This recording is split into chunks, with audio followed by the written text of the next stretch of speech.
क्या हुआ? जब प्रयागराज महाकुंभ मेले में भगदड़ से भक्तों को बचाने आए साक्षात महादेव थे। इस चमत्कार को देखकर वहां उपस्थित करोड़ों श्रद्धालु हर हर महादेव के जयकारे लगाने लगे। दोस्तों, अभी हाल ही में महाकुंभ मेले में मची भगदड़ ने पूरे देश को झकझोर करके रख दिया है। लेकिन उसी भगदड़ में महादेव के इस चमत्कार ने आस्था पर विश्वास और बढ़ा दिया है।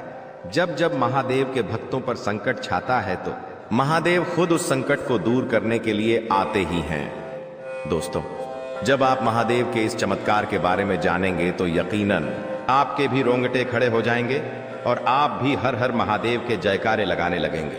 लेकिन आगे बढ़ने से पहले अगर आप हमारे चैनल के साथ नए जुड़े हैं, सब्सक्राइब कर लें और कमेंट बॉक्स में हर हर महादेव जरूर लिखिएगा और इस वीडियो को लाइक जरूर करिएगा।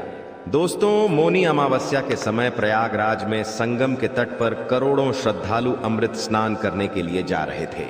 लेकिन उनको नहीं पता था कि आज उनके साथ बहुत बड़ी दुर्घटना होने वाली है। दोस्तों, कई लोगों ने अपने परिजनों को खो दिया है, कई लोग घायल हो चुके हैं, कई लोगों की मृत्यु भी हो गई है। लेकिन सोचने की बात है कि करोड़ों की भीड़ संगम के तट पर मौजूद थी। उसी दौरान इतनी भयानक भगदड़ मची। अगर महादेव की कृपा नहीं होती और महादेव स्वयं नहीं आते अपने भक्तों को बचाने तो यकीनन मौतों की संख्या हजारों में हो जाती। लेकिन कहते हैं ना दोस्तों की अकाल मृत्यु वो मरे जो कर्म करे चांडाल का, और काल उसका क्या बिगाड़े जो भक्त हो महाकाल का। दोस्तों, दिल्ली में रहने वाले विपुल शर्मा अपने परिवार के साथ, जिसमें उनकी पत्नी और उनका 12 साल का बेटा, प्रयागराज महाकुंभ मेले में आए हुए थे। विपुल जी मौनी अमावस्या के मुहूर्त में ही संगम में स्नान करना चाहते थे। लेकिन आज प्रयागराज में पहले के मुकाबले भीड़ कई गुना ज्यादा थी। करोड़ों की संख्या में श्रद्धालु संगम के तट पर जा रहे थे। सभी को केवल ब्रह्म मुहूर्त में स्नान करना था, इसलिए सभी लोग पहले से ही संगम के तट पर जा जाकर अपनी जगह बना रहे थे। रात होते होते वहां पर कई सारे श्रद्धालु उसी जगह पर अपना बिस्तर लगाकर संगम के तट पर ही सो गए थे और विपुल जी भी अपनी पत्नी और अपने बच्चे के साथ वहीं तट पर चटाई बिछाकर बैठ गए थे। लेकिन आसपास लाखों नहीं बल्कि करोड़ों श्रद्धालुओं की भीड़ थी। रात्रि के करीब 12:30 बजे अचानक से भीड़ का जत्था पीछे से संगम के तट पर आ रहा था। कई करोड़ों लोग बैरिकेड को तोड़कर आगे बढ़ रहे थे।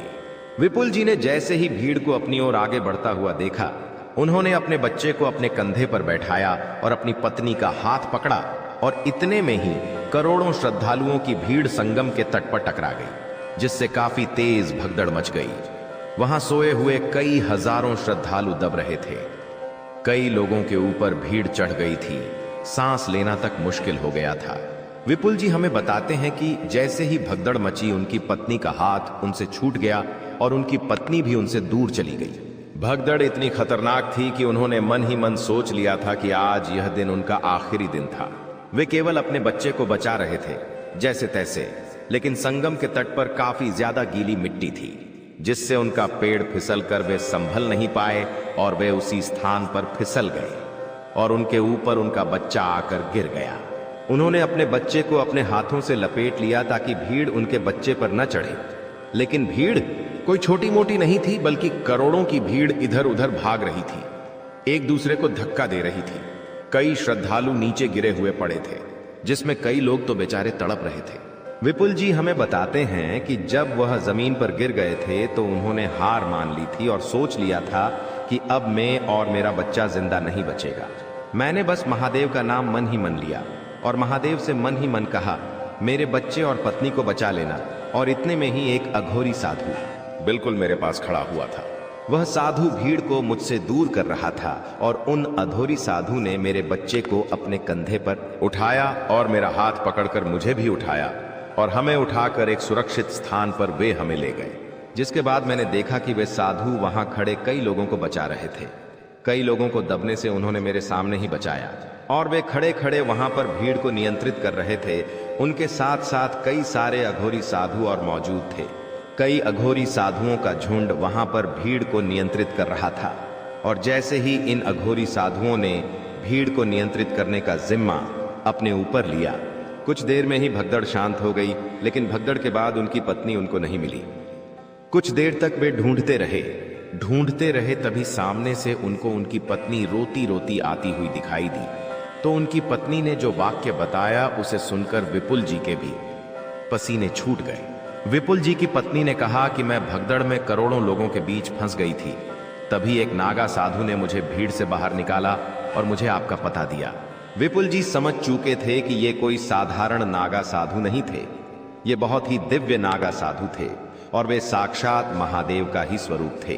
दोस्तों, यह बात सोचने वाली है कि करोड़ों श्रद्धालुओं की भीड़ संगम के तट पर मौजूद थी और इतनी भीड़ में भगदड़ मचने के बाद भी ज्यादा नुकसान नहीं हुआ।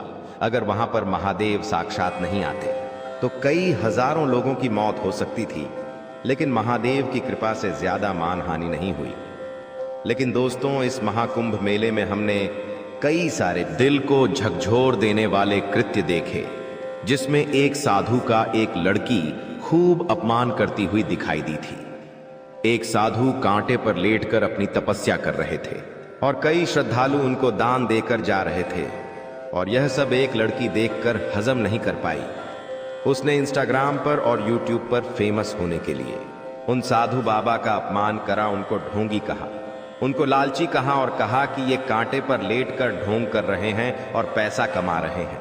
दोस्तों, आजकल की पीढ़ियां साधुओं की तपस्या के बारे में कुछ नहीं जानती हैं। वे बस साधुओं का मजाक उड़ाना चाहती हैं।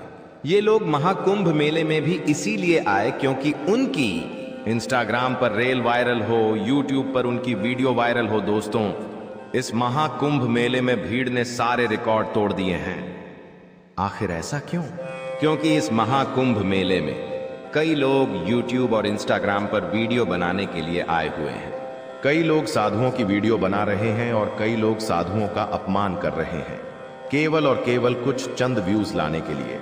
ये लोग नहीं जानते हैं कि साधुओं की महिमा कितनी न्यारी होती है। कई लोग अधूरी साधुओं का भी मजाक उड़ा रहे हैं। चंद व्यूज के लिए अपने ही धर्म का वे मजाक उड़ा रहे हैं और सोशल मीडिया पर अनाप शनाप वीडियो डाल रहे हैं, जिसके चलते दोस्तों कलयुग अपने चरम पर है और महादेव का गुस्सा आना तो स्वाभाविक सी बात है। दोस्तों, यह भगदड़ केवल एक छोटा सा निशान है। दोस्तों, जी हां, महादेव ने केवल एक छोटी सी निशानी दी है। उन्होंने कहा है कि सुधर जाओ, वरना इससे बड़ी भी मानहानि हो सकती है। दोस्तों, महाकुंभ एक सदी में आने वाला पवित्र पर वह है हमारे सनातन धर्म का। इस पवित्र महाकुंभ में कई सारे साधु, संत, अघोरी महात्मा अपनी तपस्या करने के लिए आते हैं और आजकल के नौजवान युवा उनकी तपस्या को भंग कर रहे हैं और उनको दिला रहे हैं। कई लोग साधुओं का मजाक उड़ा रहे हैं, क्रोध और उनकी वीडियो बना रहे हैं, जिससे महादेव का यह गुस्सा आना तो स्वाभाविक था और आगे भी इस तरह के कई सारे दोस्तों प्रकोप हमें झेलना पड़ सकता है। दोस्तों, हम आए दिन देखते हैं कि कभी केदारनाथ में बाढ़ आती है तो बाकुबाई, कभी कोई बस का एक्सीडेंट हो जाता है और अभी हाल ही में महाकुंभ में यह भगदड़